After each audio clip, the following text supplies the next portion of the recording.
2007 ನಾನು ಮುಖ್ಯಮಂತ್ರಿ ಇದ್ದಾಗ ಬಹುಶಃ 2006ಕ್ಕೆ ಈ ಪ್ರೋಸೆಸ್ ಪ್ರಾರಂಭ ಮಾಡೋದು ನಾವು. ಅದಕ್ಕೆ ಕಾರಣ ಈ 7 ನಗರಸಭೆಗಳಿತ್ತಲ್ಲ ಮತ್ತು ಪಟ್ಟಣ ಪಂಚಾಯಿತಿ ಸ್ವೇಚ್ಛಾಚಾರವಾಗಿ ಆ ಟೈಮ್ನಲ್ಲಿ ರೆವಿನ್ಯೂ ಬಡಾವಣೆಗಳನ್ನು ರಚನೆ ಮಾಡಿ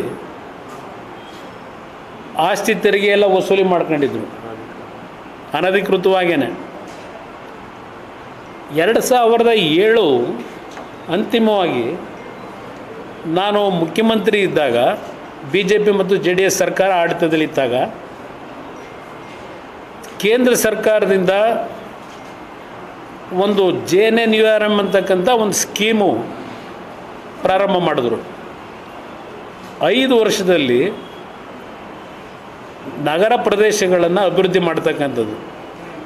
ರಾಜಧಾನಿಯಲ್ಲಿ ಬೆಂಗಳೂರು ಮತ್ತು ಮೈಸೂರು 2 ನಗರ ಚೂಸ್ ಮಾಡಿ ನನ್ನ ಕಾಲದಲ್ಲಿ ಅವತ್ತು ಜೈಪಾಲ್ ರೆಡ್ಡಿ ಅವರು ನಗರಾಭಿವೃದ್ಧಿ ಇಲಾಖೆ ಸಚಿವರು.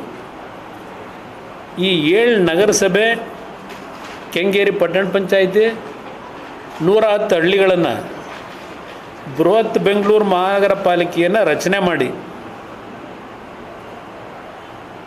ಬೆಂಗಳೂರು ನಗರದ ವ್ಯಾಪ್ತಿಗೆ ಇದೆಲ್ಲವನ್ನು ತಂದಿದ್ವು.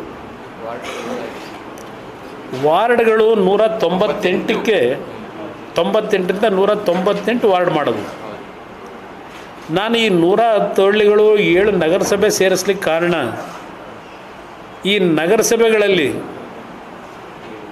ಅವ್ರು ಇಷ್ಟ ಬಂದಾಗೆ ಪ್ಲ್ಯಾನ್ಗಳನ್ನ ಸ್ಯಾಂಕ್ಷನ್ ಮಾಡಿ ಯಾವೊಂದು ಮೂಲಭೂತ ಸೌಕರ್ಯಗಳ ವಿಷಯದಲ್ಲಿ ಹುಡುಗಾಟ ಆಡ್ತಾಯಿದ್ರು. ಜೊತೆಗೆ 5 ವರ್ಷದಲ್ಲಿ ಸುಮಾರು 25,000 ಕೋಟಿ ಹಣ ಬೆಂಗಳೂರು ನಗರ ಮತ್ತು ಮೈಸೂರಿನ ಅಭಿವೃದ್ಧಿಗೆ, ಮೈಸೂರು ನಗರಕ್ಕೆ ನಮಗೆ ಹಣ ತೊಡಗಿಸ್ತಕ್ಕಂಥ ಒಂದು JNNURM ಸ್ಕೀಮ್. ಅದು 35% ಕೇಂದ್ರ ಸರ್ಕಾರ, 35% ರಾಜ್ಯ ಸರ್ಕಾರ, ಇನ್ನು 30% ನಮ್ಮ ಸ್ಥಳೀಯ ಸಂಸ್ಥೆ.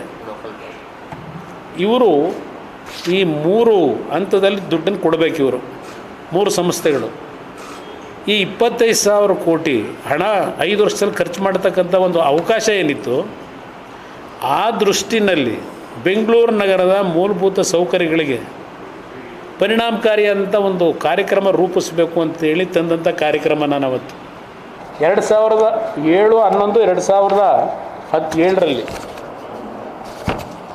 ಇಲ್ಲಿ ಸಮಸ್ಯೆಗಳಿತ್ತಲ್ಲ, ಖಾತಾ ಇಶ್ಯೂದು ಇದೆಲ್ಲ ಡೀಟೇಲ್ ಓದಕ್ಕೆ ಹೋಗಲ್ಲ. ಬೃಹತ್ ಬೆಂಗಳೂರು ಮಹಾನಗರ ಪಾಲಿಕೆ ಎಲ್ಲೆಯೊಳಗೆ ಬರುವ ಪ್ರದೇಶಗಳ ಪೈಕಿ ಸಾಕಷ್ಟು ಪ್ರದೇಶಗಳು ಇನ್ನೂ ಸರ್ಕಾರದ ಕಂದಾಯ ಇಲಾಖೆ ಆಡಳಿತಕ್ಕೊಳಪಟ್ಟಿರುವ ಕೃಷಿ ಭೂಮಿಯ ಸ್ವರೂಪದಲ್ಲೇ ಹೊಂದಿರುತ್ತವೆ. ಸದರಿ ಪ್ರದೇಶಗಳು ಅಭಿವೃದ್ಧಿಗೊಂಡು ಕೃಷಿಯೇತರ ಉದ್ದೇಶಗಳಿಗೆ ಬಳಕೆಯಾಗುವಾಗ ಸಂಬಂಧಪಟ್ಟ ಜಿಲ್ಲಾಧಿಕಾರಿಗಳಿಂದ ಭೂ ಪರಿವರ್ತನೆಗೊಂಡು ಸ್ಥಳೀಯ ನಗರ ಯೋಜನಾ ಪ್ರಾಧಿಕಾರದಿಂದ ಬಡಾವಣೆಗೆ ಮಂಜೂರಾತಿ ಪಡೆದುಕೊಂಡ ನಂತರವೇ ಅದನ್ನು ಮಹಾನಗರ ಪಾಲಿಕೆ ವ್ಯಾಪ್ತಿಗೆ ಸೇರಿಸಿಕೊಂಡು ಅದರಲ್ಲಿ ಬರುವ ನಿವೇಶನ ಆಸ್ತಿಗಳಿಗೆ ತೆರಿಗೆ ನಿರ್ಧಾರ ಮಾಡಿ ಖಾತಾ ನೋಂದಣಿಯನ್ನು ಮಾಡಿಕೊಡಲು ಅವಕಾಶ ಇರತಕ್ಕಂಥದ್ದು ತೀರ್ಮಾನ ಮಾಡಿದ್ದೀವಿ. ರೇಟನ್ನು 60 ಚದರ ಮೀಟರ್ಗೆ ಮತ್ತು ಅದಕ್ಕಿಂತ ಕಡಿಮೆ ವಿಸ್ತೀರ್ಣದ ಸ್ವತ್ತುಗಳಿಗೆ 200 ರೂಪಾಯಿ ಫಿಕ್ಸ್ ಮಾಡಿದ್ವು. 60 ಚದರ ಮೀಟರ್ಗೆ ಮೇಲ್ಪಟ್ಟು 120 ಮೀಟ್ರ್ವರೆಗೆ ವಿಸ್ತೀರ್ಣ ಇರ್ತಕ್ಕಂಥದ್ದಕ್ಕೆ 300 ರೂಪಾಯಿ ಮಾಡಿದ್ವು, 400 ರೂಪಾಯಿ ಬೆಟರ್ಮೆಂಟ್ ಚಾರ್ಜಸ್. ದೆನ್ 120 ಚದರ ಮೀಟರ್ ವಿಸ್ತೀರ್ಣಕ್ಕಿಂತ ಮೇಲ್ಪಟ್ಟ ಸ್ವತ್ತುಗಳಿಗೆ 600 ರೂಪಾಯಿ ಮಾಡಿದ್ವು.